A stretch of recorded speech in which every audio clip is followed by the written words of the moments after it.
When the archives spoke the excavation site, on Zirian, 7 buzzed with activity as dozens of archaeologists carefully brushed away millennia of dust from stone tablets that should not have existed. Dr. Zara Vex, lead researcher for the Galactic Council's Historical Division, stood before the largest tablet yet discovered, her 4 eyes scanning the ancient symbols that had appeared on ruins across 17 different star systems. The Altarian scientist's blue-scaled hands trembled slightly as she traced the carved warnings that had been haunting her sleep for months. The message was always the same, written in the dead languages of civilizations that had vanished long before the current galactic powers had even learned to fly between stars. Yet somehow, impossibly, they all spoke of the same threat. "Beware the children of the third rock from Sol," she read aloud, her voice echoing in the underground chamber. "They come not with ships of war, but with hearts that burn like their sun. They will defend what cannot defend itself, and in doing so, they will reshape the very foundation of existence." Her assistant, a young Zentari named Klex, looked up from his own tablet with confusion written across his crystalline features. "Doctor, this makes no sense.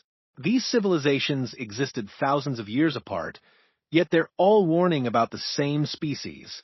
How could they know about humans before humans even existed as a spacefaring race?" Zara set down her translation device and walked to the chamber's center, where dozens of similar tablets formed a perfect circle around a raised platform. Each one bore the same warning in different languages, different scripts, but identical in their urgent tone. The void-born empire, the crystal hierarchies, the plasma consciousness, the eternal gardens, all extinct for millennia, yet all somehow aware of humanity's future emergence. "Perhaps," she said slowly, "they didn't know about humans specifically. Perhaps they knew about something else entirely, and we've been translating this wrong." The dig site's communication array crackled to life, interrupting her thoughts. "Dr. Vex," came the voice of Commander Thrix from orbit, "we have an unexpected situation. A human vessel has just dropped out of hyperspace at the system's edge. They're requesting permission to approach the planet." Zara felt her blood chill. Humans, the species mentioned in every single ancient warning they had uncovered. The timing seemed too convenient to be coincidence. "Tell them," she began, then stopped. What could she tell them? That ancient dead civilizations had somehow predicted their arrival and branded them as a threat? Tell them they're welcome to land, but they must submit to archaeological protocols. This is a protected site. Within hours, the human ship touched down near the excavation site. Zara watched from the observation post as the alien vessel's cargo bay opened and several figures in simple exploration suits emerged. The lead figure removed her helmet, revealing features that seemed almost familiar despite being from a species Zara had never met in person. Captain Elena Rodriguez of the exploration vessel New Horizon was smaller than Zara had expected, with dark hair and eyes that seemed to take in everything around her with keen intelligence. Her crew followed behind her, their movements careful and respectful as they approached the dig site. "Dr. Vex," Elena said, extending her hand in the human gesture of greeting. "I'm Captain Rodriguez. We received word about your archaeological discovery through the Galactic Communication Network. My xenolinguistics team thought we might be able to assist with translations." Zara hesitated before accepting the handshake. The human's grip was firm but not aggressive, and her smile seemed genuinely friendly. Nothing about her demeanor suggested the ominous threat described in the ancient texts. "Captain Rodriguez," Zara replied carefully, "I appreciate the offer, but I should inform you that these ruins contain references to your species. The context is concerning." Elena's expression shifted to one of curiosity rather than alarm. "Concerning how? These civilizations died out long before humans left Earth. How could they know about us?" It was exactly the question that had been plaguing Zara for weeks. She led the human team into the main excavation chamber, watching their faces as they took in the scope of the discovery. The humans moved with a reverence that surprised her. Careful not to disturb anything, their voices kept low in respect for the ancient site. "This tablet," Zara said, pointing to the largest stone, contains what appears to be a warning about humanity. But it was carved by the Void-born Empire over 3,000 years ago. They couldn't have known Earth existed, let alone that it would produce a spacefaring species. Elena studied the symbols carefully, then pulled out a small device and began scanning the tablet. "May I?" she asked, and when Zara nodded, she activated a translation program. The device hummed for several minutes before displaying results that made both scientists pause. "That's odd," Elena murmured. "Our translation is different from yours. This doesn't read like a warning at all. It reads like a promise." "A promise?" Elena's team gathered around as she read the new translation aloud. "When the children of the third rock arise, they will come not as conquerors, but as guardians. They will stand between the darkness and the light, and though the galaxy may tremble at their resolve, they will preserve what must be preserved." Zara's 4 eyes blinked in sequence, a sign of deep thought among her people. "That changes everything. If this isn't a warning about humans, then what is it warning about?" Before Elena could respond, the site's emergency communication system activated. Commander Thrix's voice filled the chamber, tight with barely controlled panic. "All personnel, we have a code black situation. Unknown vessels have appeared at the outer system perimeter. They're massive, Doctor, bigger than anything in our databases, and they're heading this way." The humans and Altarians rushed to the surface, where they could see the night sky dotted with new stars that hadn't been there before. But these weren't stars. Through the observation equipment, they could make out vast shapes blotting out the background starfield, moving with purpose toward the inner system. "Those aren't ships," whispered Dr. Klex, his crystalline body refracting the light in patterns that indicated extreme fear. "Those are something else entirely." Elena had her own scanning equipment out, and her readings made her face go pale. "They're mechanical, but the power signatures are unlike anything we've seen. And they're old. Really, really old."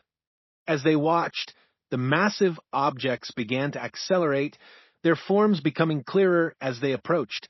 They looked like vast geometric shapes, all angles and curves that hurt to look at directly. Where they passed through space, the background starlight seemed to dim, as if the very presence of these entities consumed energy from their surroundings. "Doctor," Elena said quietly, "I think we need to evacuate this site immediately." But Zara was staring at the tablets around them, her mind racing as pieces of a massive puzzle began falling into place. "No," she said suddenly. "No, we need to stay. We need to understand what these warnings really mean." She ran back into the chamber, the humans following close behind.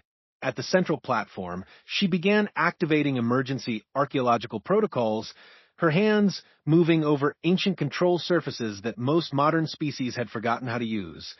"The warnings weren't about humans," she said as the platform began to glow with stored energy from its creators. "They were about something else, something that these civilizations faced and failed to stop. And somehow, they knew that humans would be the ones to face it again." The chamber filled with holographic displays as the ancient systems came online, showing star maps that spanned tens of thousands of years. Elena gasped as she recognized the patterns. "These are extinction events," she realized. Every civilization that left these warnings faced the same enemy, and they're coming back. Above them, the night sky began to burn as the ancient mechanical entities entered the system's outer atmosphere. Whatever they were, they had been sleeping for millennia, waiting for something to wake them. And now they were hungry. Zara looked at Elena and her team, understanding finally dawning in her expression. The warnings weren't meant to keep us away from humans. They were meant to prepare us for what humans would have to do. Elena nodded grimly, already activating her ship's communication systems. "Captain Rodriguez to New Horizon. Prep all weapon systems and contact Earth Command. Tell them we have a code extinction scenario." As alarms began blaring across the dig site and evacuation procedures initiated, both scientists knew they were witnessing something that would change the galaxy forever. The ancient warnings hadn't been about fearing humanity, They had been about what would happen to anything that threatened what humanity chose to protect. When humanity showed its true nature, the Galactic Council's emergency session convened in the massive chamber aboard the orbital station above Zirian 7. But for the first time in the organization's 1,000-year history, most of the representatives were attending virtually. The ancient mechanical entities, now identified as the Devourers, had spread across 3 star systems in just 2 days, consuming everything in their path. Ambassador Kelvin Thorne of the Zephyrian Federation materialized as a shimmering hologram, his normally proud bearing replaced by barely concealed terror. "The outer colonies are gone," he reported, his voice carrying across species. "Barriers through universal translators. Zephyr Prime, Kentera Station, the Flowering Worlds. All consumed. These things don't just destroy, they unmake everything down to the molecular level." Similar reports came from across the galaxy. The Devourers moved like a plague, awakening from whatever ancient slumber had held them and immediately beginning to feed on any organized matter they encountered. Planets, space stations, entire fleets simply ceased to exist where the geometric entities passed. Captain Elena Rodriguez stood at the human observation post, one of the few physical attendees at the emergency session. Around her, the greatest minds of galactic civilizations struggled to comprehend an enemy that their ancestors had failed to stop. "The pattern is clear," announced High Counselor Vex, 9 of the Quantum Collective, his energy form flickering with distress. "These Devourers follow the same path of destruction recorded in the ancient archives. They consume advanced technological civilizations first, using the harvested energy to grow stronger before moving on to younger species." Elena had been listening to the debates for hours, watching as each representative proposed the same solution: immediate evacuation and retreat to the galactic rim. The logic was sound. Every civilization that had faced the Devourers before had been destroyed, trying to fight them. The only sensible response was to run. "The evacuation fleets are already departing," reported Admiral Zon Kaler of the Alterian Defense Force. "We estimate complete withdrawal from the affected sectors within 72 hours. The younger species will have to fend for themselves until we can regroup." "What about the colonies that can't evacuate in time?" Elena asked, speaking for the first time since the session began. The chamber fell silent as hundreds of representatives turned their attention to the human. High Counselor Vex 9's energy form pulsed with what might have been confusion. "Captain Rodriguez, surely you understand the mathematics of the situation. The Devourers cannot be fought with conventional weapons. They consume energy and matter indiscriminately. Any ship that engages them simply becomes fuel for their expansion." "I understand the mathematics," Elena replied calmly. "I also understand that there are approximately 4 billion sentient beings in the colonies that can't evacuate. Are we just abandoning them?" The chamber erupted in a cacophony of translated voices as representatives from dozens of species began speaking at once. The consensus was clear. Sacrifice was necessary for the greater good. Better to lose a few billion lives than risk the destruction of galactic civilization. Elena closed her eyes and activated her direct communication link to Earth Command. The conversation was brief, conducted in the rapid military shorthand that humans had developed for crisis situations. When she opened her eyes again, her expression had changed completely. "Ambassador Thorne," she said, addressing the Zephyria hologram. "You mentioned that Kentera Station was consumed. Wasn't that a mixed colony with human families aboard?" "Yes," Thorne replied hesitantly. "Approximately 3,000 human civilians were among the casualties. I apologize for your loss, but surely you understand that their sacrifice helps us understand the enemy's capabilities." Elena nodded slowly. "I see." And High Counselor Vex 9, your evacuation order includes abandoning the research stations in the Outer Rim, correct? Including the one where Dr. Zara Vex is still working to decode the ancient warnings? "The archaeological data has been transmitted to safety," Vex 9 replied. "Dr. Vex has been ordered to evacuate immediately." Ordered by whom? The energy being flickered with what Elena was beginning to recognize as nervousness. "By the Council, of course. All non-essential personnel. must withdraw to safe distances. Elena stood up from her chair, and something in her movement made every representative in the chamber focus on her completely. High Counselor, with respect, you don't have the authority to order Dr. Vex to do anything.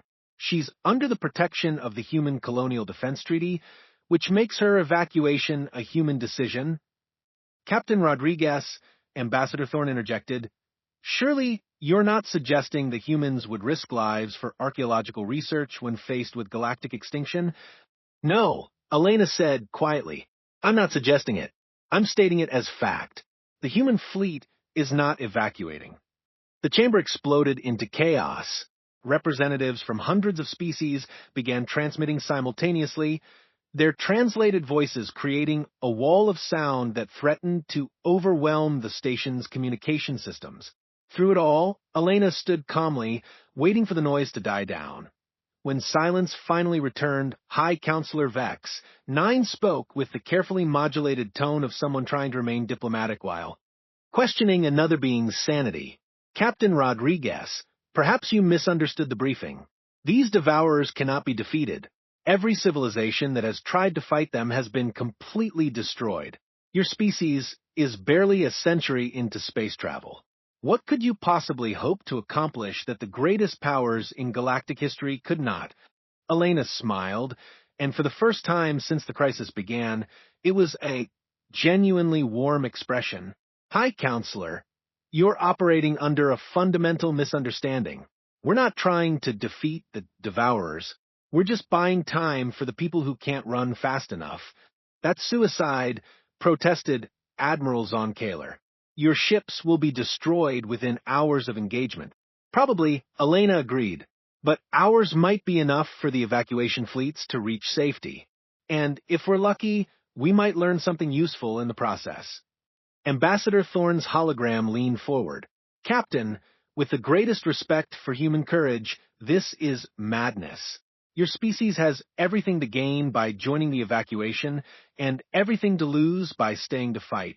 Elena's expression didn't change, but something in her eyes shifted. When she spoke again, her voice carried an edge that made several representatives step back from their transmission stations. Ambassador Thorne, 3 days ago, my daughter celebrated her 10th birthday at a research station in the Cantera system. Yesterday, that station and everyone on it was consumed by these devourers while you were calculating acceptable losses. The chamber fell completely silent. You want to know what humans hope to accomplish? We hope to make sure that what happened to Cantera never happens again. We hope to give the younger species time to find safety. And we hope to prove that sometimes the right thing to do is also the stupidest thing to do. She activated her wrist communicator, and her voice was transmitted to every human ship in the system. This is Captain Rodriguez to all human vessels. You've heard the briefing. You know the odds. Anyone who wants to join the evacuation fleet has my complete support and understanding. For those who choose to stay, prep for immediate departure to the combat zone. The response was immediate and unanimous. Every human ship in the system began moving toward the advancing devourers. High Counselor Vex 9's energy form pulsed rapidly. This is illogical. Your species will be extinct within the week. Elena was already heading for the chamber's exit, but she paused at the doorway. High Counselor, you've studied the ancient warnings for decades. Tell me, what did every extinct civilization have in common when they faced the Devourers? They all tried to fight instead of fleeing to safety? No, Elena corrected gently. They all tried to save themselves instead of saving each other. There's a difference. As Elena left to join her ship, the representatives of the Galactic Council sat in stunned silence, watching the human fleet move toward certain destruction. For the first time since the crisis began, several of them found themselves wondering if their ancestors' warnings about humanity had been misunderstood in a completely different way than they had imagined. Dr. Zara Vex, still working frantically in the ruins below, looked up as human ships passed overhead, heading directly toward the approaching darkness. Around her, the ancient tablets seemed to glow with renewed energy, as if the stones themselves recognized that the moment they had been waiting for had finally arrived. Why the ancients feared and hoped the human fleet's engagement with the Devourers began at 0347 hours ship time in the debris field that had once been the outer colony of Haven's Rest. Captain Elena Rodriguez watched from the bridge of the New Horizon as her tactical display showed 43 human vessels facing an enemy that had consumed entire galactic civilizations. The Devourers were even more terrifying up close than the long-range scans had suggested. The geometric entities moved through space like living mathematics, their crystalline forms shifting and reconfiguring as they processed the matter and energy they consumed. Where they passed, reality itself seemed to bend, leaving behind voids that hurt to look at directly. All ships, this is Rodriguez. Elena broadcasted her fleet. Remember, we're not trying to win this fight. We're trying to learn from it. Every second of data we transmit back might save lives later. The first contact came when Commander Sarah Chen's ship, the Determination, deliberately flew directly into the path of the largest devourer. The entity's response was immediate and horrifying. Geometric patterns erupted from its surface, reaching out like hungry fingers to envelope the human vessel. But instead of simply consuming the ship as it had done with every other target, something unexpected happened. The Determination's experimental shielding, based on human research into quantum mechanics, created a resonance field that caused the Devourer to pause. For exactly 4.7 seconds, the ancient entity stopped feeding. Did you see that? Chen's voice crackled over the communication system before her ship was finally consumed. The resonance frequency 447.2 terahertz made it hesitate. It's not used to prey that fights back with quantum interference. Elena immediately transmitted the data to every ship in the fleet, and then to Earth Command for analysis. Human engineers had discovered something in less than 5 minutes that the galaxy's greatest civilizations had missed across millennia of conflict. The battle continued for 6 hours, with human ships employing tactics that no other species had ever attempted. They used their own vessels as weapons, ramming damaged ships directly into the Devourer's geometric forms. They overloaded their reactors to create quantum explosions that disrupted the entity's feeding patterns. Most remarkably, they shared every piece of tactical data in real time, building a comprehensive understanding of their enemy even as they died. Meanwhile, on Zirian 7, Dr. Zaravek's worked frantically to decode the final chamber of ancient warnings that had been uncovered by the human excavation teams. The tablets here were different from the others. Written in a script so ancient that even her most advanced translation systems struggled with the language. As the battle raged above, Zara finally achieved a breakthrough. The final chamber wasn't filled with warnings at all. It was filled with instructions. The children of the third rock will come when the Devourers wake, she read aloud, her voice carried by emergency broadcast to every ship in the system. They will not understand that they are the chosen guardians bred across eons for this moment. They will believe they fight for love, for duty, for the protection of the innocent. They will not know that their very existence is the galaxy's immune response to the ancient hunger. Elena, coordinating the battle from her command chair, felt something cold settle in her stomach as the transmission continued. The Makers seeded the third rock with the genetic pattern of ultimate guardians. Zara continued reading. A species that would sacrifice itself to protect others, that would fight impossible odds for no reward, that would stand between darkness and light, not because they were ordered to, but because they could not do otherwise. The tactical display showed that half the human fleet was gone, but the Devourers had stopped advancing. For the first time in recorded history, the ancient entities had met resistance that genuinely puzzled them. The Devourers cannot comprehend sacrifice, the ancient text revealed. They understand consumption, acquisition, the taking of resources for survival. They cannot process beings that willingly give up their existence for others. This creates a cascade failure in their core programming. Elena looked around her bridge, where her crew continued to work despite knowing they would likely die within the hour. Lieutenant Commander Marcus Webb was calculating firing solutions while blood ran down his face from a head injury. Communications Officer Lisa Park was maintaining contact with the evacuation fleets, even though her console was sparking and smoking. Engineer David Kim had rigged the ship's power systems to overload on command, turning their vessel into a massive bomb if necessary. All ships, Elena said quietly into her communicator. Did everyone copy that transmission from Dr. Vex? The responses came back immediately. Every human captain had heard the revelation about their species' engineered purpose. They had learned that their entire existence was designed by an extinct civilization as a weapon against the Devourers, and to Elena's pride and amazement, not a single ship changed course. Ma'am, Lieutenant Commander Webb reported, the Devourers are exhibiting signs of systematic failure. Their formations are breaking down. It's like they can't process what we're doing. Elena nodded and opened a channel to Earth Command. This is Captain Rodriguez with final mission report. The enemy can be stopped, but not defeated. Their machines programmed to understand conquest and consumption. Self-sacrifice breaks their decision-making algorithms. Recommend immediate implementation of Guardian Protocol. The response from Earth was swift and decisive. Guardian Protocol was a theoretical military doctrine that no human commander had ever hoped to use. It called for the deliberate sacrifice of Earth's entire space fleet to protect other species with no expectation of survival or reward.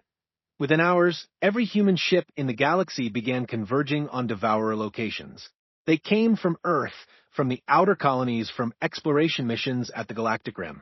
They came knowing they would die, but also knowing that their deaths would save billions of innocent lives. The effect on the Devourers was catastrophic. The ancient entities, faced with an enemy that actively sought its own destruction to protect others, began experiencing cascade failures across their network. Their programming, designed over millions of years to combat civilizations that fought for survival, could not adapt to a species that fought for sacrifice. One by one, the geometric forms began to shut down, their crystalline structures going dark as their core systems struggled to process an impossible paradox. How do you consume a species that gives itself freely to protect others? How do you defeat an enemy that considers its own destruction a victory if others survive? Dr. Zara Vex stood in the ancient chamber on Zirian 7, reading the final tablet as the last human ships engaged the Devourers across 17 star systems. When the Guardians fulfill their purpose, she read, the galaxy will know peace for 1,000 years. But the Guardians themselves will be changed, marked forever as the species that stands between civilization and chaos. They will be feared by some, revered by others, but never again will they be dismissed as merely another young race reaching for the stars. The battle ended not with explosions or grand military victories, but with silence. Across the galaxy, the Devourers simply stopped. Their ancient forms went dark and began drifting harmlessly through space.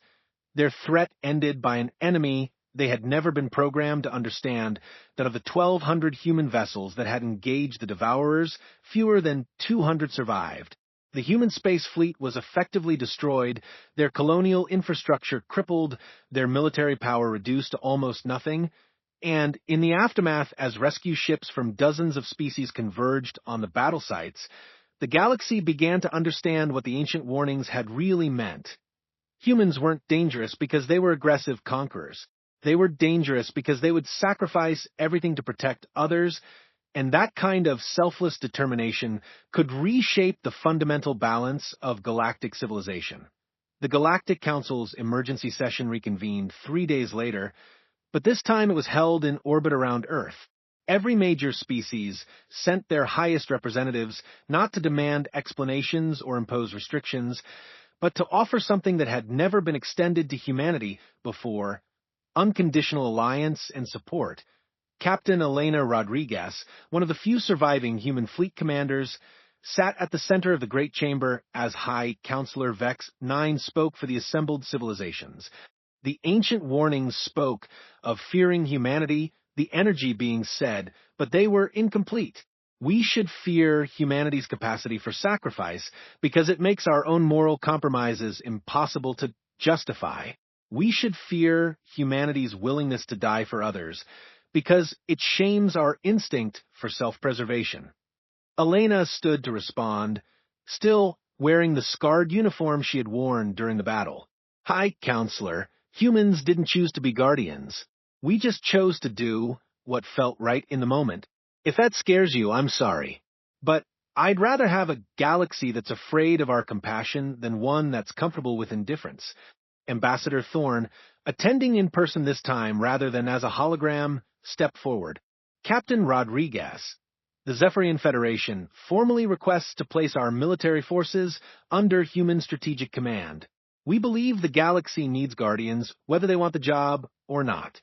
Similar offers came from every species represented in the chamber.